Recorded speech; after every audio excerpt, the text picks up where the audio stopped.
అందరికీ నమస్కారం.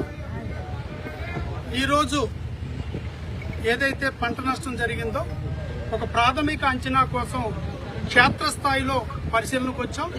ఇక్కడ మేము నాయకులు, సొసైటీ చైర్మన్లు అందరూ కూడా ప్రభుత్వ అధికారులతో కలిసి ఇక్కడ క్షేత్రస్థాయిలో ఇక్కడ ఎలా ఉందనేది పరిశీలించడానికి వచ్చాం. ఇక్కడ ప్రధానంగా గమనించినప్పుడు తాజా సమాచారం ప్రకారం గోపాలపురం నియోజకవర్గ పరిధిలో ఉన్న 4 మండలాల్లో సుమారు 3,000 ఎకరాలు వరి పంట నీట మునిగింది. అయితే ఇక్కడ ప్రధానంగా ఏదైతే సంపత్ స్వర్ణ అనే రకం ఏదైతే ఉందో ఆ రకం కొంచెం త్వరగా నేల కొరికి అది నీటిలో మునిగిపోవడం వల్ల అక్కడక్కడ కూడా మొలకెత్తే కార్యక్రమం జరుగుతుంది.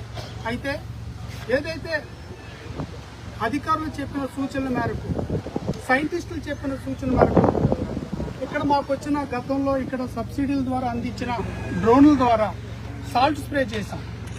ఇక్కడ ద్వారకాతిల్ల మండలం పి కన్నాపురం గ్రామ పంచాయతీ పరిధిలో ఉన్న కొన్ని పొలాలకి మేమే అక్కడ స్వయంగా సాల్ట్ స్ప్రే చేయడం జరిగింది. అంటే దీనివల్ల అక్కడ మొలకెత్తకుండా కొంత పంట నష్టాన్ని మనం తగ్గించుకోవచ్చు. ఎక్కడైతే పంట నేల కొరిగిన చోట నీళ్లు అక్కడ నిల్వ ఉండకుండా చేసుకోగలిగితే ఈవేళ రేపట్లో కొంచెం ఎండ కాస్తే మళ్లీ ఉపశమనం ఒకే అవకాశం ఉంది. కాబట్టి రైతు సోదరులందరికీ విన్నపం, ఈ సాల్ట్ స్ప్రే ద్వారా మునిగిన పంటని మొలక రాకుండా కాపాడుకోవడం ఒక ప్రయత్నం. రెండోది ఆ యొక్క మనకి ఆ పొలాల దగ్గర నీరు నిల్వ లేకుండా చేయడం అవుతుంది. ఈ రకంగా ఏదైతే హార్టికల్చర్ అలాగే కొన్ని పాదులు పెట్టుకున్న వాళ్ళు, అదేవిధంగా కొన్ని రకాల పంటలు కూడా అక్కడక్కడ డ్యామేజ్ అవుతున్నాయి. ఎవరు అధైర్యపడకండి. శ్రీ నారా చంద్రబాబు నాయుడు గారు ముఖ్యమంత్రి వర్యులు మనకు అండగా ఉన్నారు. ఈ పంట నష్టాన్ని కూడా అంచనా వేయమనే ఇప్పటికే వారు ఆదేశాలు ఇచ్చారు. ఈ నమూనా కార్యక్రమం జరుగుతుంది. ఇప్పుడు ప్రాథమిక అంచనా జరుగుతుంది ఈ 4 మండలాల్లో. తదనంతరం దీని ఇంపాక్ట్ ఏంటంటే చూసి ఎన్యూమరేషన్ ప్రాసెస్ కూడా మొదలెట్టి ఏ రైతు కూడా నష్టపోకుండా చూడాల్సిన బాధ్యత ముఖ్యమంత్రి గారు తీసుకున్నారు. కాబట్టి మనం ధైర్యంగా ఉందాం. అయితే ఈ లోపు మనం తీసుకోవాల్సిన చర్యలు కొన్ని రైతులుగా మనం తీసుకుని పంటను కాపాడుకునే ప్రయత్నం చేద్దాం. అదేవిధంగా రాత్రి తుఫాను తీరం దాటిన తర్వాత మనం గత 3 రోజుల నుంచి చాలా అప్రమత్తంగా ఉంటున్నాం. శ్రీ నారా చంద్రబాబు నాయుడు గారు ఇస్తున్న సందేశాల అనుసారం, ఆదేశాల అనుసారం ఇక్కడ యంత్రాంగం, ప్రభుత్వ యంత్రాంగం కావచ్చు, నాయకులు కావచ్చు, శ్రేణులు కావచ్చు, ప్రతి ఒక్కళ్ళు కూడా నిత్యం మనం అప్రమత్తంగా ఉన్నాము.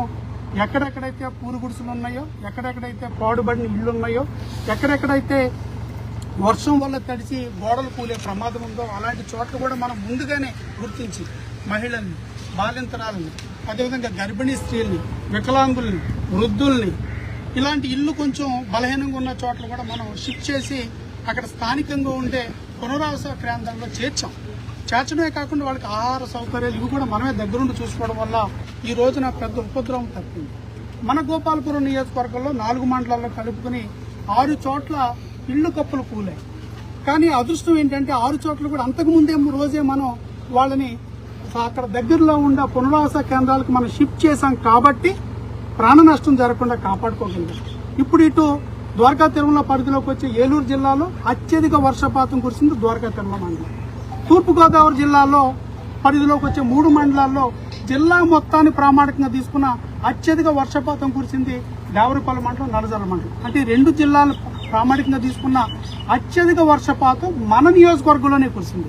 అయినప్పటికీ దాని యొక్క తీవ్రత నుంచి బయటపడగలిగాం. దీనికి ప్రధాన కారణం మనం ముఖ్యమంత్రి గారు ఇచ్చిన ఆదేశాలు. అదేవిధంగా నారా లోకేష్ గారు కూడా నిన్ను కూడా మనకి స్వయంగా వారికి కాల్ చేసి వారు ఇక్కడ యోగక్షేమాలు కనుక్కోవడమే కాకుండా ఏదైనా తక్షణ అవసరం అయితే నేను ఉన్నాను అనే ఒక భరోసాని, ధైర్యాన్ని నారా లోకేష్ గారు ఇచ్చారు. వీటన్నిటి యొక్క ఫలితం ఈ రోజున తీవ్రత నుంచి బయటపడగలిగాం. ఈవేళ రేపు కూడా మరింత జాగ్రత్తగా ఉండి ఈ యొక్క నష్ట తీవ్రతను తగ్గించుకోవడం ఒకటి, మరొకటి రైతాంగాన్ని కాపాడుకోవడం ఒకటి. ఈ రైతాంగంలో ఎవరైతే నష్టపోయిన పంటల్ని తగిన విధంగా మనం తగు చర్యలు తీసుకుందాం. అదేవిధంగా వచ్చిన నష్టాన్ని మనం అంచనా వేసుకుని శ్రీ నారా చంద్రబాబు నాయుడు గారు ముఖ్యమంత్రి గారి యొక్క సహకారంతో మనం దాని పంట నష్టాన్ని, రైతుల్ని కూడా ఈ యొక్క నష్టాల నుంచి బయటేసే ప్రయత్నం చేద్దాం. అదేవిధంగా ఉప ముఖ్యమంత్రి వర్యులు పవన్ కళ్యాణ్ గారు కూడా గ్రామ పంచాయతీ స్థాయిలో అవసరమైన అన్ని చర్యలు, అటు శానిటేషన్ కావచ్చు, డ్రింకింగ్ వాటర్ క్లోరినేషన్ కావచ్చు, ఇదే విధంగా ఏదైతే అవసరం ఉందో గ్రామ స్థాయిలో ఈ యొక్క శానిటేషన్, పారిశుద్ధ్యం ఒకటి, ఈ డ్రింకింగ్ వాటర్ ఒకటి, వీటిలో ఏదైతే వర్షాలు వచ్చినప్పుడు ప్రధానంగా మనకి ప్రబలే వ్యాధులు రాకుండా చూడటం గ్రామ స్థాయిలో కూడా వారు కూడా అప్రమత్తత చేశారు. వీరు ముగ్గురు వల్ల ఈ రోజున ఈ యొక్క మోతాదు తుఫాన్ నుంచి మనం బయటపడే ప్రయత్నం చేద్దాం. అందరూ కూడా సహకరించమని కోరుకుంటూ, మరీ ముఖ్యంగా రైతు సోదరుని ఏదైతే సంపత్ స్వర్ణ రకం మనం విత్తనాల వల్ల ఆ పంట కొంచెం నేల కొరిగింది, అక్కడక్కడ ఆ నేల కొరిగిన దానికి సాల్ట్ స్ప్రే మనం ఆల్రెడీ ముఖ్యమంత్రి గారు రాగానే వారు ఈ యొక్క వ్యవసాయ పనిముట్ల మీద సబ్సిడీలు ఇచ్చి రైతులకు అందించడం జరిగింది. ఇప్పుడు మనకి స్ప్రేలు ఉన్నాయి కాబట్టి డ్రోన్లు ఉన్నాయి.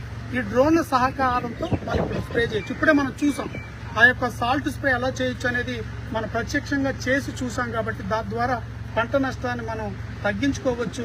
అదేవిధంగా కొంచెం ఎండ తెరిపి ఇవ్వగానే మనం ధాన్యం కోసి ఆరబెట్టుకునే విధంగా, అందుకని మనకి రైతు సేవా కేంద్రాలను మీకు అప్పచెప్తున్నాం. అదేవిధంగా సొసైటీల్లో మనకి గోడౌన్లు అప్పచెప్తున్నాం రైతులకి.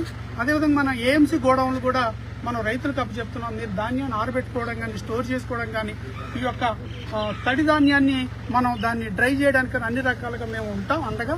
మీరు సొసైటీ చైర్మన్లు ఇక్కడే స్థానికంగా కూడా సొసైటీ చైర్మన్లు అందరూ వచ్చారు వారు. అదేవిధంగా ఏఎంసీ చైర్మన్ గారు కూడా ఇక్కడే ఉన్నారు, ప్రభుత్వ అధికారులు కూడా ఇక్కడే ఉన్నారు, అగ్రికల్చర్ ఆఫీసర్ గారు, స్పెషల్ ఆఫీసర్ గారు, ఎంఆర్ఓ గారు, ఎండిఓ గారు, అదేవిధంగా సచివాలయ స్టాఫ్స్ కూడా వాళ్ళు కూడా చాలా బాగా పనిచేశారండి. రాత్రంతా ప్రభుత్వ అధికారులు ఎవరు కూడా నిద్రపోకుండా కంటికి రెప్పలాగా ప్రజలను కాపాడుకున్నారు. ప్రాణ నష్టాన్ని, ఆస్తి నష్టాన్ని కాపాడుకోగలిగాం.